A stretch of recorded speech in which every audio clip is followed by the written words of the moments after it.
We will reconvene and get back to members' questions.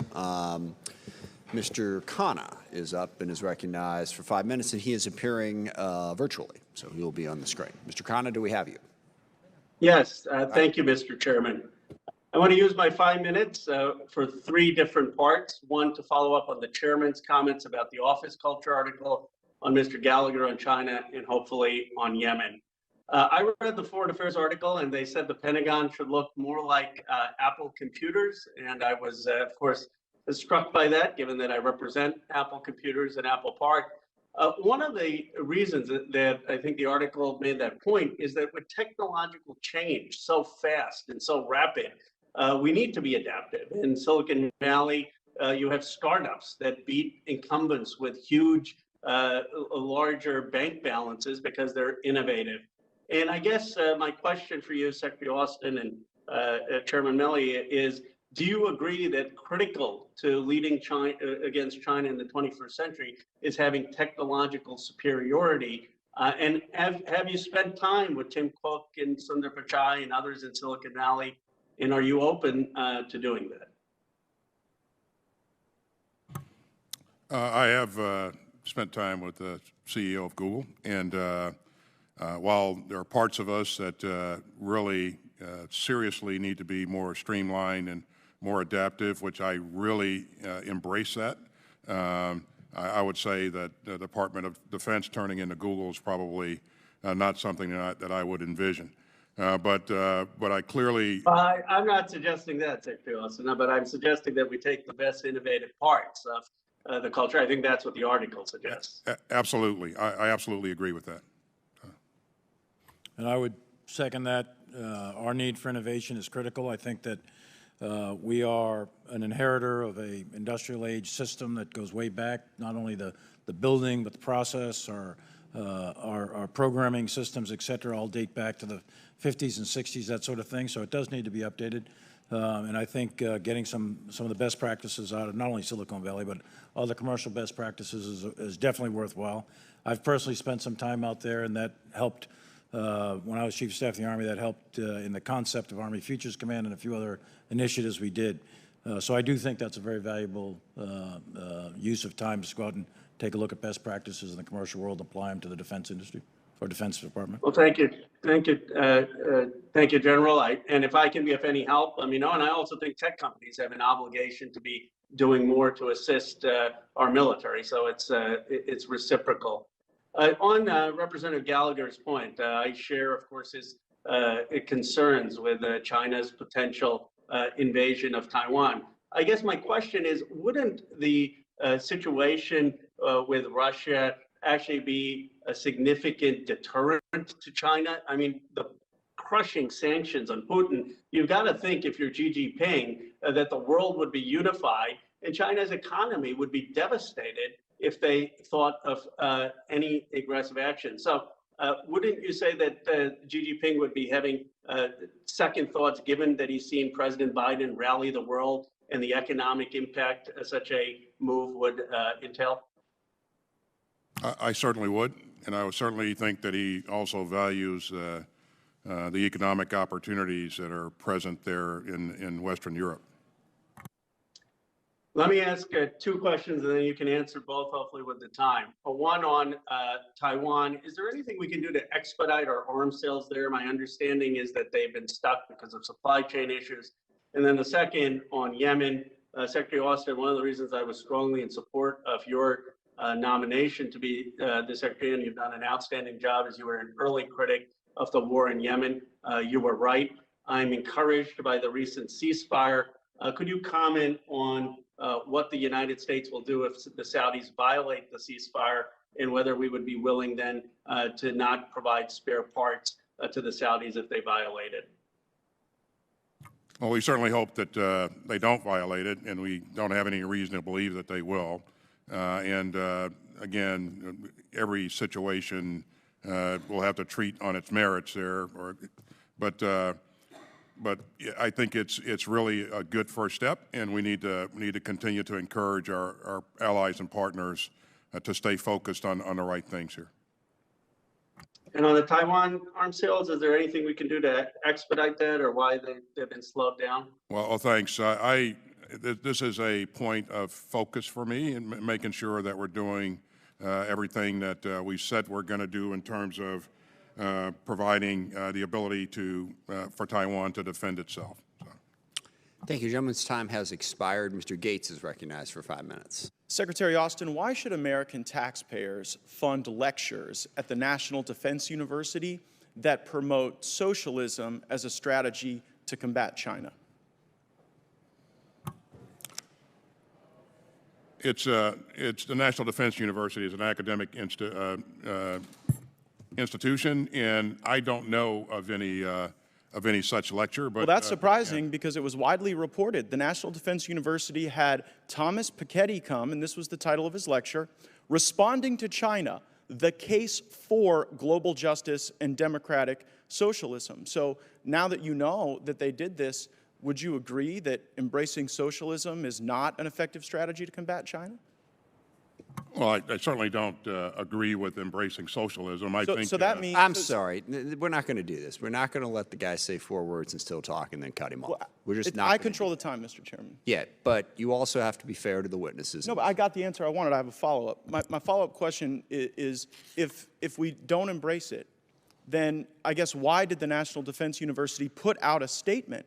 Again, this is funded by U.S. taxpayers, saying in this talk, Mr. Piketty will argue that the right answer lies in ending Western arrogance and promoting a new emancipatory and egalitarian horizon on a global scale, a new form of democratic and participatory, ecological, and post-colonial socialism. So why would we invite people we don't agree with to evangelize views and values that we don't share at the National Defense University when we should be learning strategy about how to combat our enemies and make assessments that are accurate? And we do learn a lot about strategy and about the military and about joint force development, and so that is our focus in these institutions.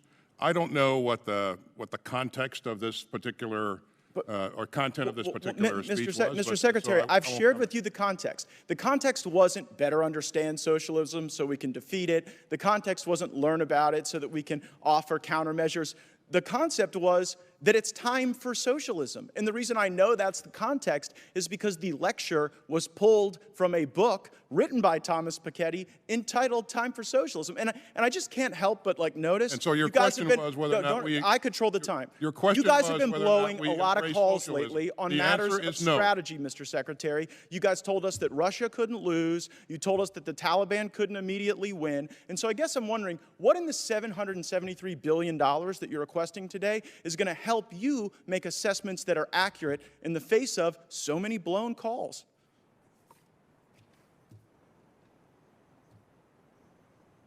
You've seen what's in our budget. You've seen how the budget matches the strategy, and so I'll let that speak for itself.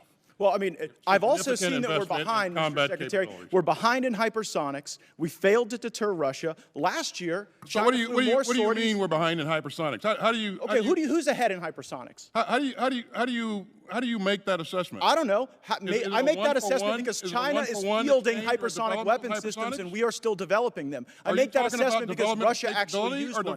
By the way, your own people brief us that we are behind and that China is winning. Are you aware of the briefings we get on hypersonics?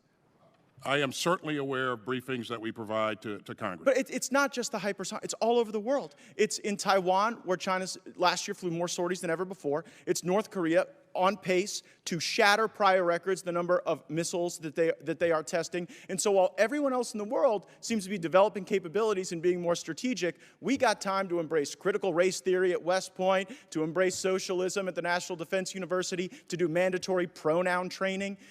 Do you assess? You know, it's again, this is the most capable, the most combat-credible force in the world. It has been, and it will be so going forward. Not if we continue down this path. To do that. Not if we embrace socialism. The fact that you're embarrassed by your country. No. I'm embarrassed by your leadership. I'm sorry for I am not embarrassed for my country. I wish we were not losing to China. I wish we were. You know what? That is so disgraceful that you would sit here and conflate your failures with the failures of the uniformed service members. You guys said that that Russia would overrun Ukraine in 36 days. You said that the Taliban would be kept at bay for months. You totally blew those calls. And maybe we would be better at them if the National Defense University actually worked a little more on strategy and a little less on wokeism. Has it occurred to you that Russia has not overrun Ukraine because of what we've done and our allies have done? But that was baked into your flawed assessment. That was baked into your flawed assessment. And so I saw that the Obama administration tried to destroy our military by starving it of resources, and it seems the Biden administration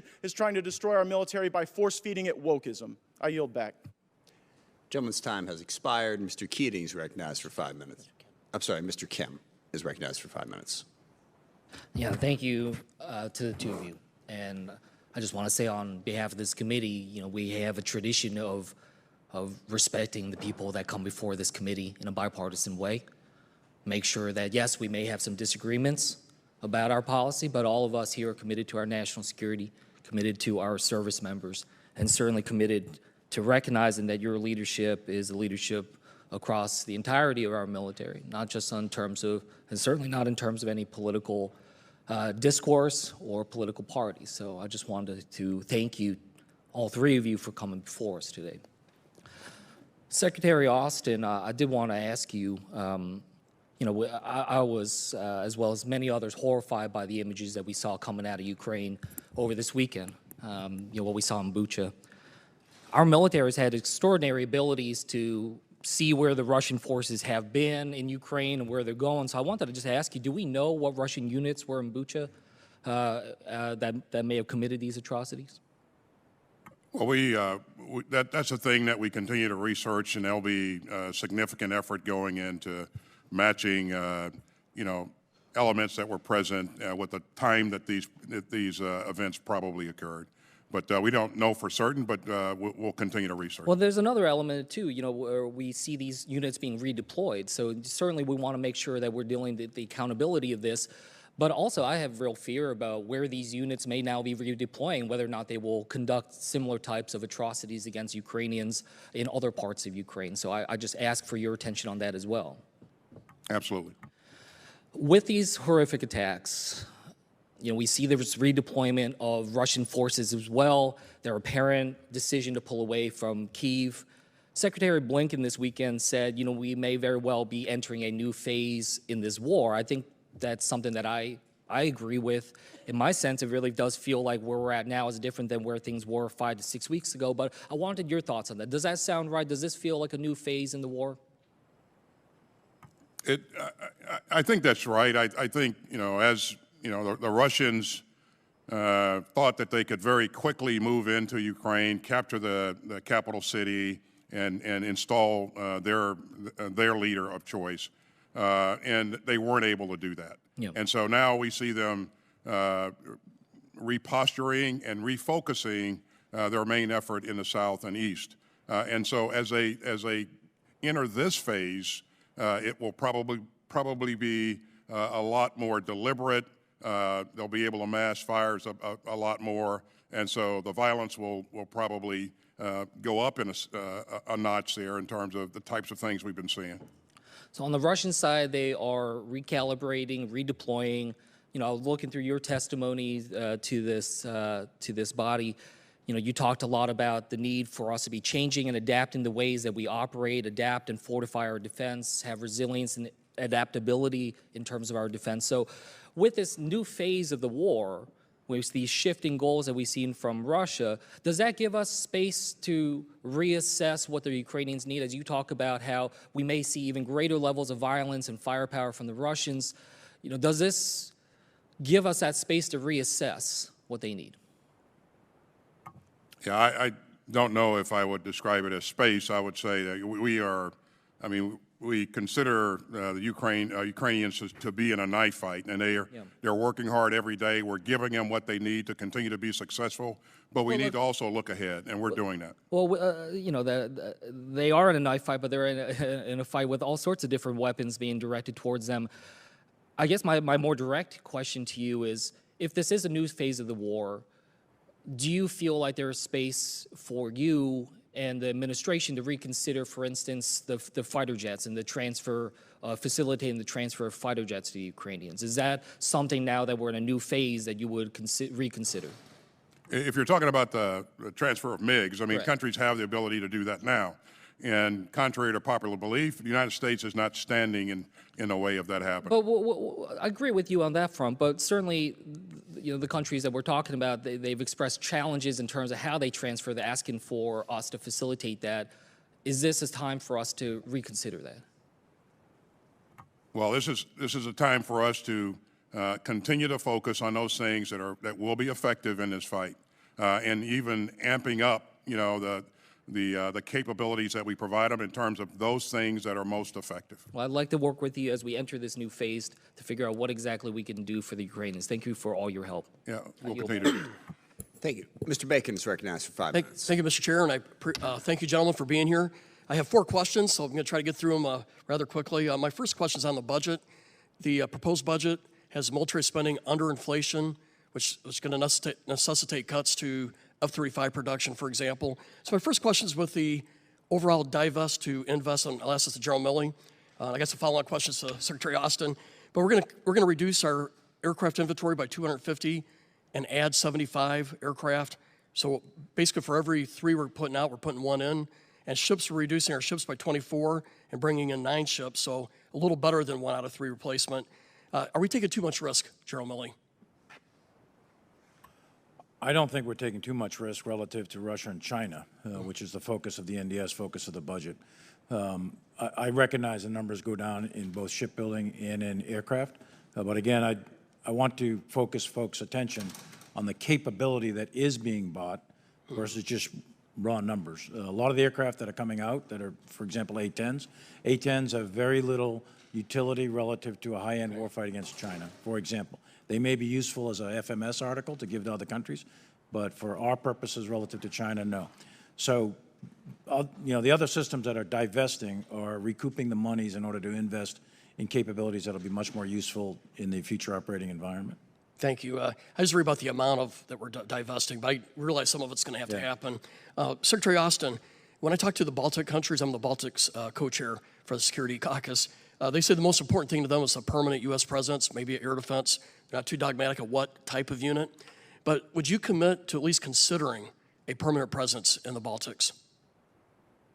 I think you know that I've just recently met with 3 ministers of defense from the Baltic region and heard their concerns, and we'll stay focused on their concerns.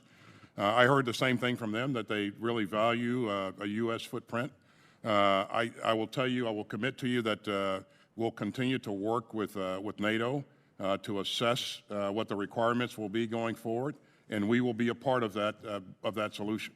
And you know, where appropriate, we will commit forces. Thank you. A question concerning Ukraine. When I've worked with some of your leadership, as well as some of the Ukrainian parliamentarian members who came out to visit, we provided some very good capabilities to them. But there's one area that I keep hearing that they're lacking, and that's the ability to hit tanks and convoys behind the line of the fight. They have the materials at the line, and they have good air defenses, but to hit tanks 10, 20 miles back, can we, and there's multiple weapons that could do that. Are we committed to helping fill that niche, Mr. Secretary? We are, and there are a number of ways you can do that. Long-range fires, we're working hard. I'm personally working to ensure that you know, we can get them as much as we possibly can. The use of UAVs have been very effective as well, so we'll continue that work. What I hear is they have some, but not enough in that particular area of spectrum of warfare, so thank you. My final question is with Taiwan. Obviously, the day of an invasion, it's too late for deterrence. I think a strong, capable deterrence for Taiwan starts, well, hopefully 10 years ago, but clearly now after Ukraine. It seems to me they need anti-shipping missiles at a large quantity, also long-range air defense capabilities. What are we doing to make sure that deterrence is effective in Taiwan? Thank you. Yeah, well, we continue to work to do what we've advertised, and that is to help Taiwan provide for its defense, help it defend itself. So, there are a number of things that we are looking at across the board. when I've traveled out there, sometimes they're asking for weapons that look like our military, but it seems to me for them, they really do need the anti-amphibious capabilities and long-range air defense. Those two capabilities seem to be key to deterring China, and so I hope we're working hard in that way. But General Milley, do you have anything you'd like to add? Yeah, I think those two systems are important. The other thing I think that's an important lesson to draw from Ukraine is a nation in arms. So if your opponent tries to invade you and every military-age man or woman is armed and they have a little bit of training, that can be a very effective use. And if it's a decentralized operation where there's local initiative with junior officers, et cetera. Taiwan is a very complex piece of terrain, lots of mountains, high-density urban areas in Taipei. There's a lot that the Taiwanese can do in terms I apologize. of Gentleman's time has expired. We'll have to move on to the next person. Mr. Keating is back with us and is recognized for 5 minutes. Thank you, Mr. Chairman. And I thank both the Secretary and the General for their service.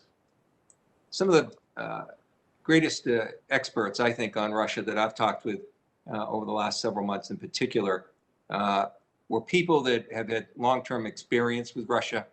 They include high-ranking foreign officials as well. And they pointed out to me that that February 17th response by the Russian Federation to what they termed the bilateral treaty and security guarantees that they had wanted was critical to come back to.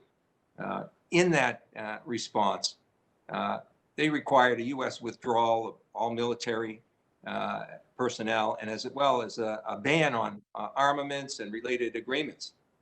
They cited in particular as red lines the CEE countries, Central and Eastern Europe, and the SEE countries, Southeastern Europe, including 12 NATO nations. I think it underscores the fact that this is much larger than a Russian-Ukraine conflict. So when I look at this commitment, what I'd like to ask perhaps General Milley is, what is the time frame you foresee, given that kind of understanding of the way Russia thinks and acts? Could it be something as long as a decade or even longer that we're involved in this type of conflict? That's hard to tell. It's a bit early still, even though we're a month plus into the war. There is much of the ground war left in Ukraine. But I do think this is a very protracted conflict. And I think it's at least measured in years. I don't know about decade, but at least years for sure. This is a very extended conflict that Russia has initiated. And I think that NATO, the United States, Ukraine, and all of the allies and partners that are supporting Ukraine are going to be involved in this for quite some time. Yeah, Secretary Austin, could you reflect on this as well?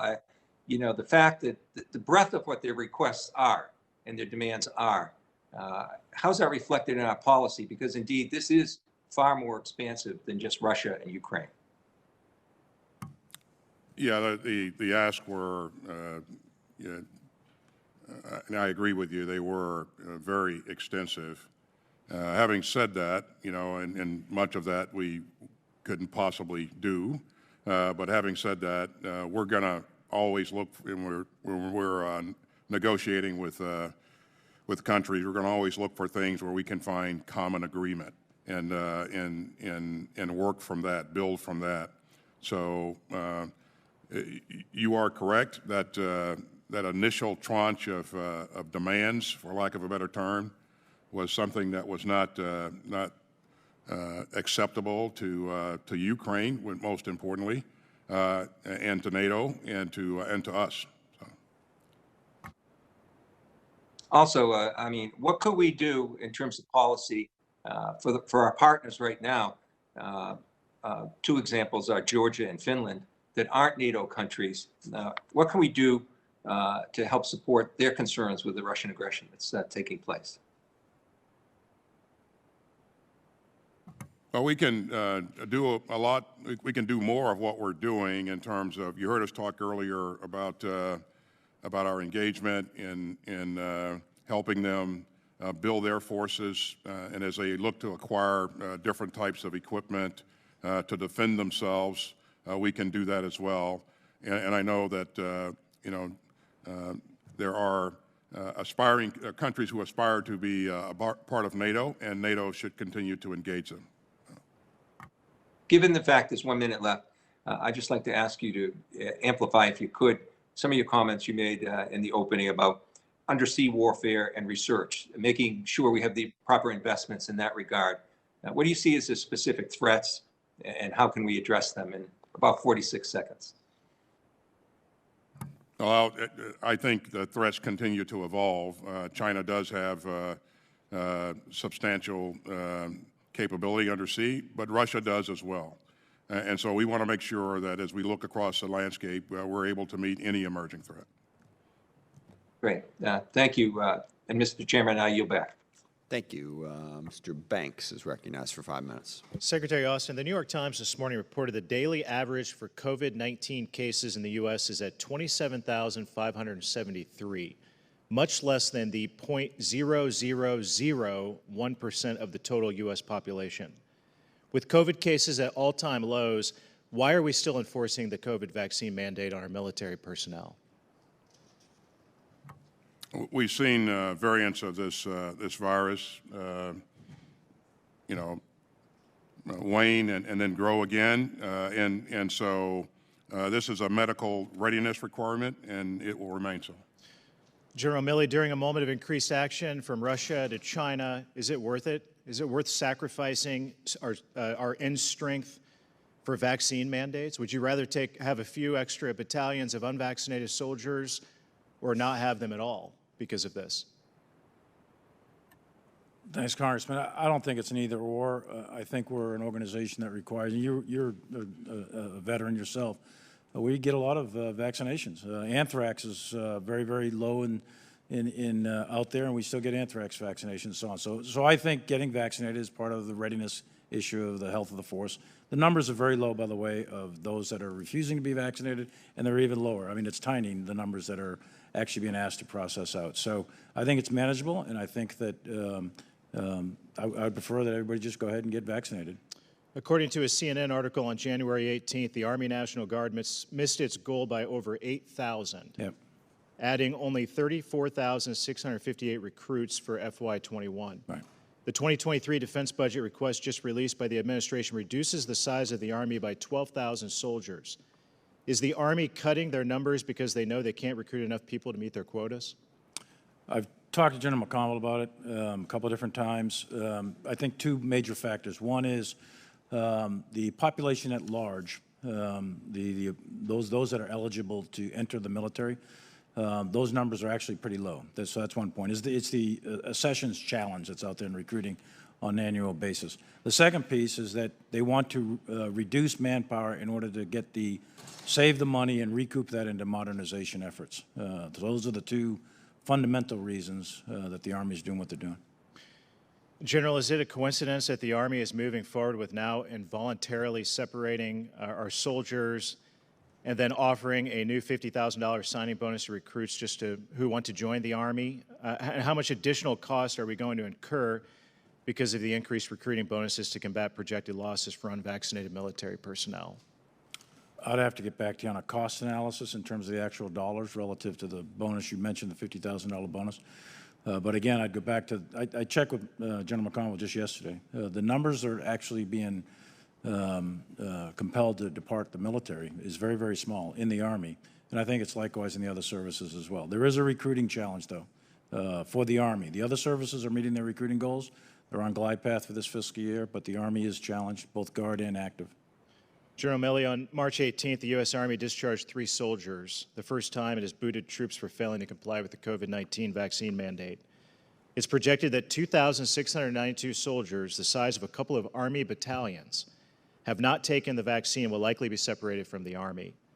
Once again, how is this loss of personnel going to hurt the overall end strength of the Army? I think if 2,000 are kicked out, I think that would hurt. But I think there's an issue of education here and persuasion. And making sure that these soldiers are making informed decisions. As of March 3rd, Army commanders have relieved a total of 6 regular Army leaders, including 2 battalion commanders, and issued 3,183 general officer written reprimands to regular Army soldiers for not taking the vaccination.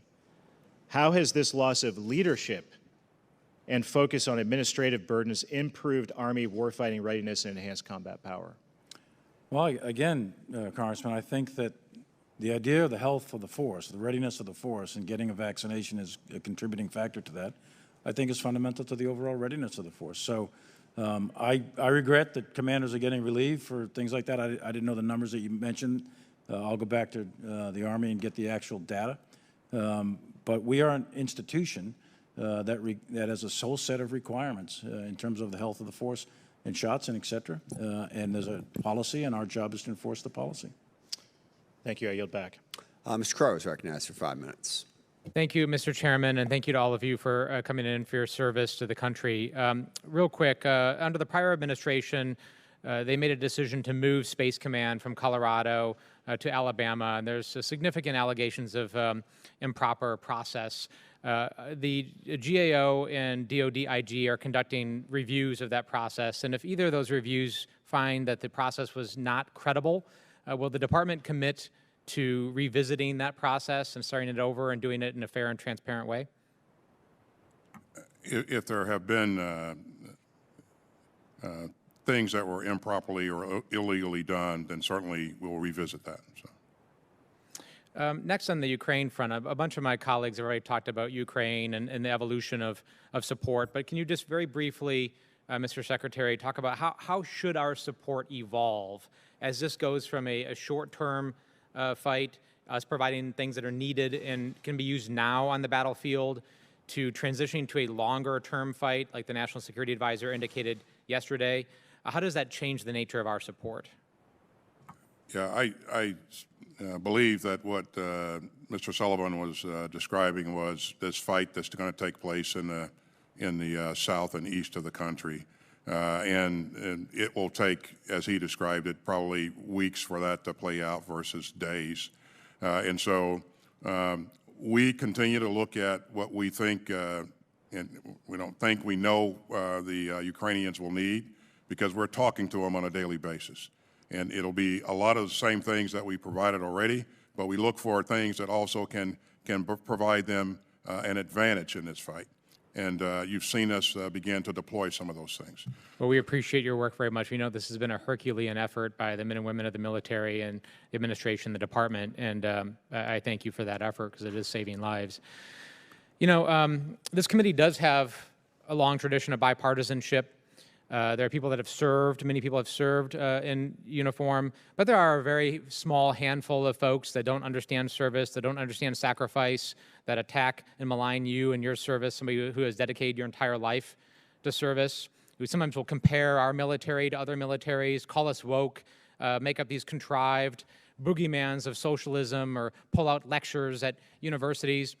But I have known you for some time now, and I've seen the pride that you take in our servicemen and women, and the pride that you take in this work, and how you've put your entire life focused on this. So could you just take, with the 2 minutes remaining, could you just paint a picture for this committee and for the American people about what makes you most proud of the men and women of our military, and what life is like on a daily basis for the men and women that you lead? Thanks. As you've heard me say a number of times, you know, my focus 24 hours a day, 7 days a week is on defending this country. And I'm proud to be able to serve alongside the men and women who occupy our ranks. They are committed to this, and I've been with them, you know, most recently in Poland, in other Baltic states, and in other Eastern flank countries. I've been with them in the Indo-Pacific. They are all focused on the task at hand, training, being ready to perform their missions, and all of those missions contribute to the defense of this country and protecting our interests. And I just got to tell you, I am incredibly proud of them. Day in and day out, they volunteer to do incredible things on behalf of this country. And we owe them a debt of gratitude that we can probably never repay. We owe their families a debt of gratitude as well. But they are smart, they are fit, they are focused, and they spend 99% of their time focused on defending this country and developing additional capabilities that they'll need to be successful on the battlefield. So any notion that they're woke or that our military is woke, you know, I take issue with that, and because it's just not true. It's a false narrative, and they deserve better than that. I couldn't agree more. They do deserve better than that, and they're getting better than that. And your leadership, and frankly, the leadership and the focus of most people on this committee who take this work seriously, who are engaged in very difficult policy discussions and know the threats that we face. I appreciate your leadership, Chairman Milley's leadership, and Mr. McCord. You are more appreciated than this hearing probably indicates, but we appreciate your work as well. Mr. Chairman, I yield back. Thank you very much. Mr. Bergman is recognized for 5 minutes. Thank you, Mr. Chairman. One of my colleagues asked General Milley that you would commit to ensuring that the Gold Star family criteria remain the same, and I believe I heard you say yes. I am very committed to that. Okay, Secretary Austin, I'd like to hear it from you. Yes. Yes. Very good. That is probably one of the most solemn duties that we have, is to appropriately honor not only the men and women who die in service of our country in combat, but also their families as well. Let's talk a little bit about recruiting. General Milley, you opened up your statement, and I think accurately so, by saying we have the best led, best trained, best equipped, et cetera, military in the world. Do we have the best recruited military in your estimation? The best recruited? Yeah. I think all militaries are a reflection of the societies they come from. And we have a particularly challenging recruiting environment. As a former Chief of Staff of the Army, that was true then, and it's true now, and it's been true for quite a long time. In terms of, the military has very high standards to get in. Unfortunately, the amount of eligible military age men and women have gone down in terms of the standards over time. So I think we're in a very challenging recruiting environment, but I do think those that do get in are the finest and the best, and I do think that we recruit the best of our society. So we've got roughly 70% who are ineligible for various reasons. So we've already knocked that down to 30%. Has the Department of Defense spent any, I guess, research dollars to determine what is going to be the propensity of that remaining 30% to serve, to get involved, to at whatever level? I mean, is there any data being that you guys are accumulating to enable us to better? There is. There's a lot of data, there's a lot of money, there's a lot of research that goes into that very question, propensity to serve. We can get you that. I don't have it at my fingertips. We can get you the actual data. Each of the services do. Yeah, well, this committee, is bipartisan, and I don't think there's a one of us that sit in here that don't want to see the men and women who are eligible to serve get the right message so that they will get over that hump, if you will, of why or why not. And you mentioned that this year the Army and the Guard is not going to meet their recruiting numbers. Now, is that Air Guard or Army Guard, or both Guards? Army Guard. Okay. Air Force, Marines, and Navy are meeting their goals right now. Army is not, both active Army and Guard. Okay. So if we're just talking about the Army and the Army Guard not meeting their end strength, is there any plan, have you asked any of the other services who are meeting theirs, maybe up it? If they're meeting their goals, do they have room for more? Are we looking at increased capabilities? I'm not sure what's going on with the Army and the Army Guard, but do we have people waiting in line to sign up for the Air Force or the Navy or the Marine Corps? The Navy is actually, I think it's the Navy, is actually at 102% on glide path, so they're actually over their objectives. Air Force and Marines are meeting their objectives. And Army is about, I want to say it's about 10 to 15 points below the objective right now. Now, the year's not over. The year's young. We're 4 months into the year. Typically, this data will change very significantly upon high school graduation, come June, July timeframe. And that's the big months at which there's a big, huge data correction. What the Army is projecting over time is they'll come in at a few percentage points below objective for the year. as opposed Are to. we sacrificing any quality to make those No, year-end that's numbers? no, not at all, Congressman. Okay. What they're doing is ensuring that they're enforcing the quality of the force coming in. Okay, and just for the sake of discussion here, we know we have a significant number of men and women who are no longer in service because of their refusal to take the COVID vaccine. If, for whatever reason, any or all of them decided they wanted to reaffiliate with the service, would they be given an option? I'd have to get with each of the service chiefs in terms of the policies inside the service, but if someone wants to get the shot and come on back in, I don't. Well, we've got millions and millions and millions of dollars of training for Sure, those people that we forced out. And If you we're want to short. comply with the rules and regulation, I Chairman's personally. time has expired. Thank you. I think it'd be fine. Ms. Slotkin is recognized for 5 minutes. Thanks for being here. I know we're about to start hour 3 of this hearing, and I want to associate myself with the comments, the respectful comments on both sides of the aisle for those who made it, and apologize for those who aren't respectful as you come up here for these hearings. I think that there's a lot of the issues that are affecting the average American, particularly around prices and budgets and supply chains, are now we're seeing really affect the U.S. military. So my questions are going to focus mostly on that. And Mr. McCord, I'm going to give you a chance to get in the game here. First and foremost, actually, I'll start with Mr. Secretary Austin on supply chains, right? I represent a district that has 2 GM factories. One has been off and on dormant for the past year because we can't get a 14-cent microchip.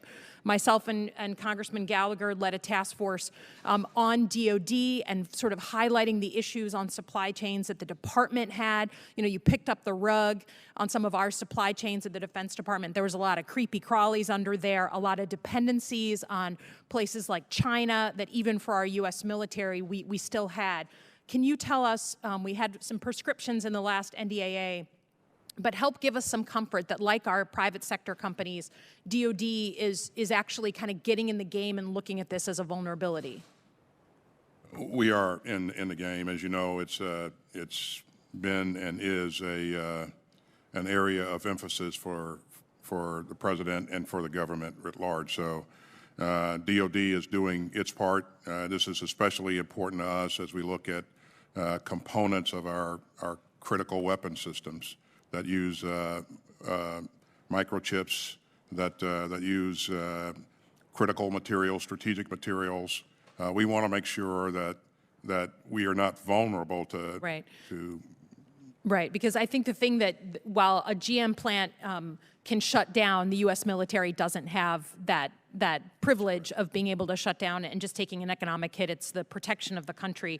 Mr. McCord, on the budget, we've had a lot of discussion here about whether the proposed president's budget keeps up with the rate of inflation. And you said that you crafted the budget with a 4% inflation rate. We know that has largely gone up.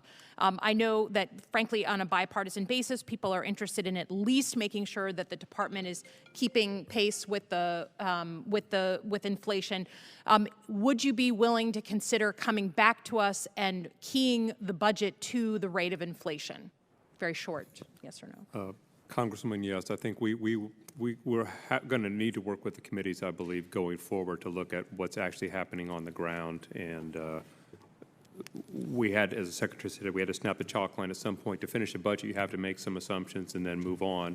And Sure. we normally revisit our own situation internally, which generates reprogrammings that we send to you. We'll do that as soon as possible this year as well. And I think there's nowhere that's more clear where inflation is really kind of a punch in the gut, at least in a district like mine where people drive 40 miles one way to work. It's the price of gas. And as I see it, the Department of Defense is one of the biggest consumers, maybe in the world, of gasoline. And I think you noted it was about $12 billion we spend a year on gas. What, if anything, has the Department of Defense done advocating with the White House to do more to try and affect the price of gas? Congressman, as you say, we consume a lot of gas, but we are small compared to the market. We cannot drive the market by ourselves as 1% of the market. We're about 15% of the jet fuel market, so we are a significant player there. But we are ultimately at the mercy of the markets the way most other entities are. And our budget was done before Putin's invasion Ukraine spiked oil prices. Of course, that spike may come down slowly, may come down quickly. That's one of the many variables out there. But we are going to have to adjust for that going forward. Okay, I would just say, as one of the biggest consumers, at least in the United States, of gas, that your voice in the conversation on doing more to try and lower the prices of gas would be helpful. Lastly, Mr. McCord, we passed on a bipartisan basis an amendment in the last year's NDAA that helps to try and examine the amount of pork, and I mean congressional pork, that is in the Department of Defense budget. The things that you all have tried to kill, the legacy weapon systems that you don't want anymore, the facilities you've tried to shut down. That amendment required a report. What is your assessment? I mean, I know the report isn't done yet, of what percentage of the department budget are things that the U.S. Congress has required you to provide? Congressman, again, the report's not done, but I think in most years it averages in the 3 to 5% range. So it's not overwhelming, but it's significant. And the rest of this we'll have to take for the record. The gentlelady's time has expired. Mr. Waltz is recognized for 5 minutes. Thank you, Mr. Chairman. Secretary Austin, a year ago, the rise of extremism, particularly white supremacy within the military, within our ranks, was a top priority for you. In fact, it was your first memo.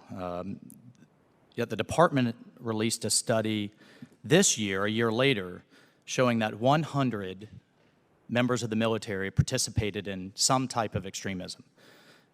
That's 100 out of 2.5 million. By my math, that shows that 99.996% of our military members have not participated in any form of extremism. So with that data, now being data-driven, is that still a top priority for you, or can we move on? Yeah, you made a couple of points here, and let me say that my top priority is defending this country. Yep. It has been, and it will always be. On the issue of the percentages of people that are participating in extremist activities, you've heard me say that 99.9% of our people are doing the right thing every day, and I'm proud of them for what they do. But a small percentage of people can have an outsized impact on our Thank you, Mr. Secretary.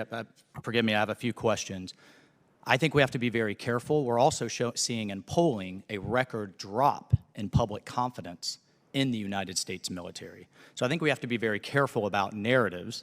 We even had a hearing here in this committee on the rising tide of white supremacy within our military, and keep those narratives data-driven. So I appreciate 99.996%. One is too many, absolutely, and we always have to be vigilant, but we have to be careful about our narratives. I need to move on. Chairman Milley, we are absolutely providing more sophisticated equipment now to the Ukrainians. Counter-battery radar, my understanding, Puma UAVs in the latest package. Finally, I would argue that this is belated. They should have had it last year. But we do have it in train. My concern is that the NATO commander, General Walters, testified that as a policy matter, we're not conducting any training on this new equipment. So my question is, why not?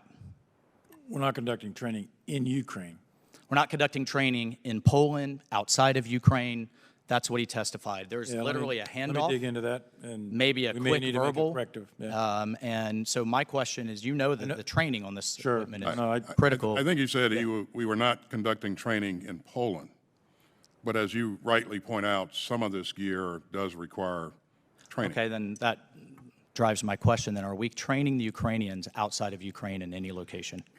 To use some of the gear, they have to have training, and we're doing that. So. Yeah, great. That's fantastic, and thank you for clarifying that. Of being trained right here in the United States in our school system. So the Ukrainians are sending military, their soldiers off, and we're trained, not IMET or, IMET is what I was talking about. On the counter battery, on the latest variants, on the things that we're providing, we're training them how to use it. And you can take advantage of the Ukrainians that are already here to leverage them as well. Fantastic. On the Switchblade 600 variant, your Assistant Secretary for ISA testified last week that there's a memo on your desk, Mr. Secretary, to give it the correct procurement authorities that we need, or the designation to get that thing moving. Are we cleared up there? Can we move that? The Switchblade 600 and 300 will move as quickly as they possibly can. Okay. General Walters also testified that the Ukrainians would have been more effective if they had had Stingers pre-invasion. They had had them on day one, trained up, ready to go. General Milley, do you disagree? Well, I think their air defense system, the larger air defense, the SAMs, the S-300s, Stingers for the man pads, and all the other varieties that the European countries have, the more that they had prior to the invasion, the better off they would have been. But I would caveat this. Russia has not, even today, established air superiority, and that's because of the effective use of man pads and their S-300. Absolutely. But you wouldn't disagree More that would they have could have been been, more would have been better. 100%. And I do think there's a lot of parallels, Mr. Secretary, Sure. to our approach to Taiwan. I respectfully disagree with you there. There are a lot of parallels, and there are a lot of things we should be learning. The effectiveness of sanctions as a deterrent and giving them the weapon systems they need pre-invasion, not having a tough response, a robust response post-invasion. Final question, General Milley, is the IRGC a terrorist organization, and should it remain so? Your best military advice. You'll have to take that one for the record because the gentleman's out of time. Thank you, Ms. Mr. Houlihan is recognized for 5 minutes. Right. Thank you, Mr. Chair, and thank you, Secretary Austin, General Milley, and Mr. McCord for appearing before us today. I very much appreciate the challenging times that you and the department are in right now as we are facing and watching the horrific events of the war in Ukraine unfold. I also know that the department's budget request this year is focused largely on modernization and transformation of the force. And in your written testimonies, you have mentioned how the department has to modernize and divest from legacy platforms that may no longer meet the needs of the force right now here in this country. President Zelensky has repeatedly called on the United States to transfer aircraft and other weapon systems to Ukraine, and so here we potentially have supply with a known demand. Is there anything that is preventing the Department of Defense from transferring legacy weapon systems, and I'll just give an example as the A-10, and other excess defense articles to Ukraine? Or are there any things that are preventing us for preventing the training for those? Is there any additional authority that you need to be able to expedite or approve transferring of weapon systems to Ukraine? Secretary Austin. At this point, there are no additional authorities that we need, and certainly if we need additional authorities, we won't hesitate to come ask you for them. Thank you. And with my next question, as we do identify weapons and systems that we can or are interested in divesting in, is there a process by which we can conduct due diligence to identify possible items for transfer to Ukraine, or to Mr. Waltz's point, to be more thoughtful about the future of other possible conflicts? It'll be based upon their request and our assessment of what we have available. Also, the threat in the environment plays a big part of this. The ability to maintain the capability that we give them is also very, very important, and the ability to train on those on that equipment is also key.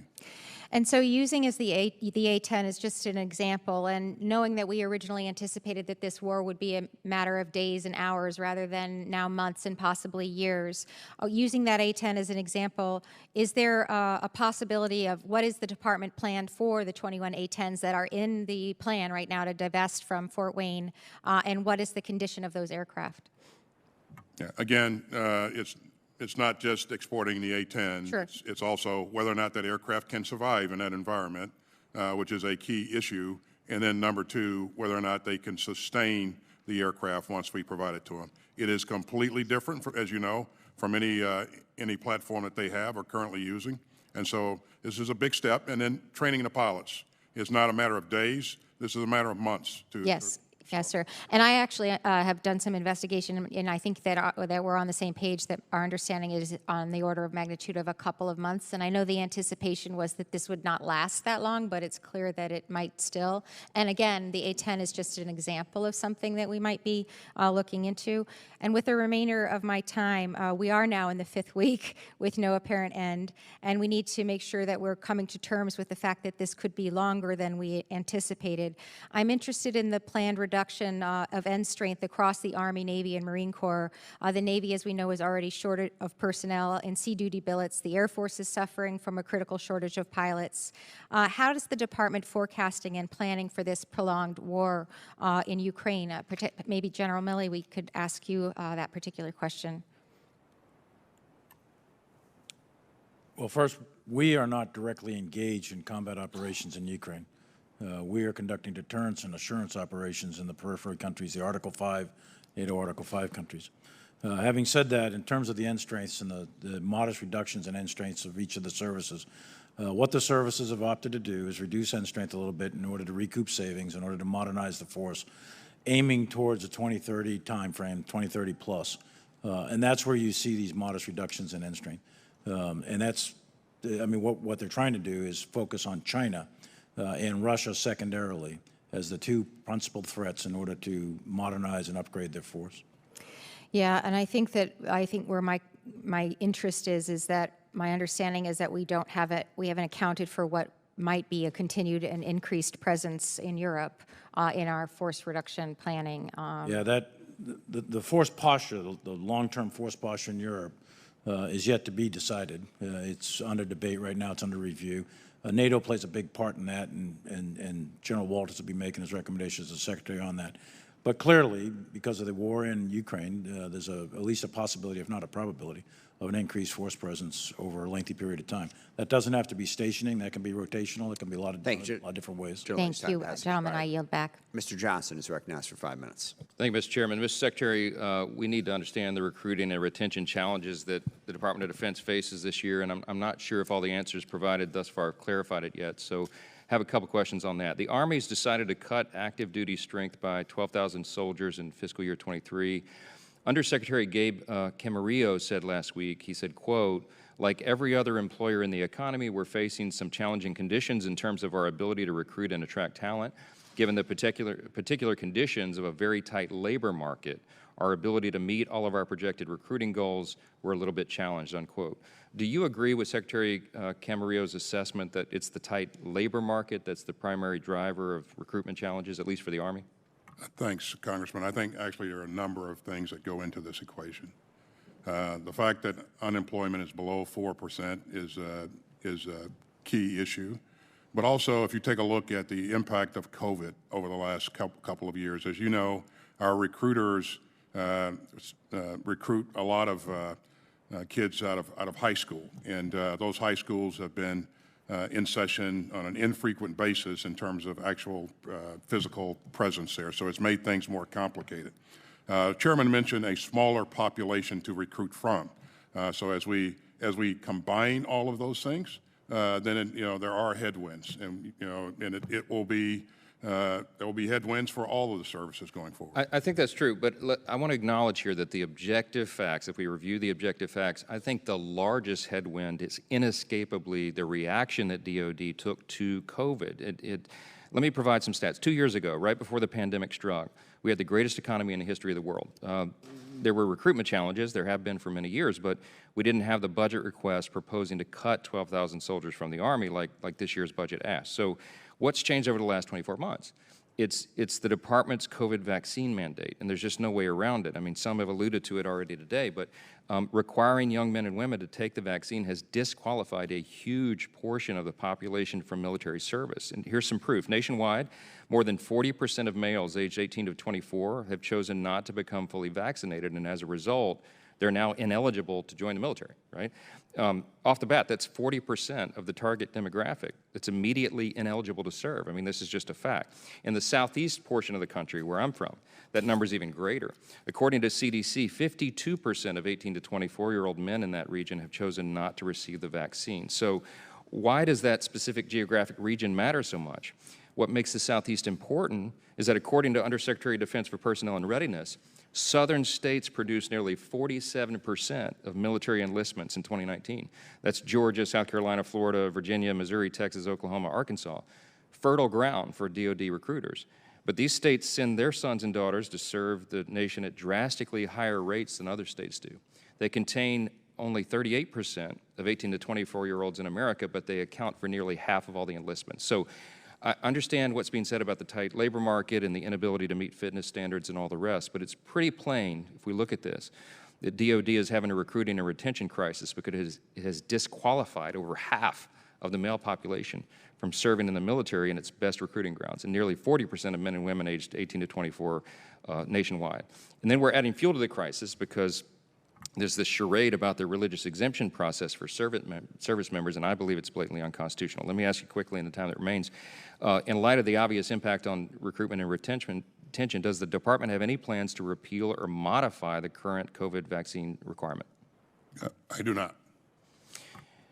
Let me ask you if you can tell us how many religious exemptions to the COVID vaccine have been granted across all services. And I'll note that in February, 15 exemptions were granted out of 16,000 applications.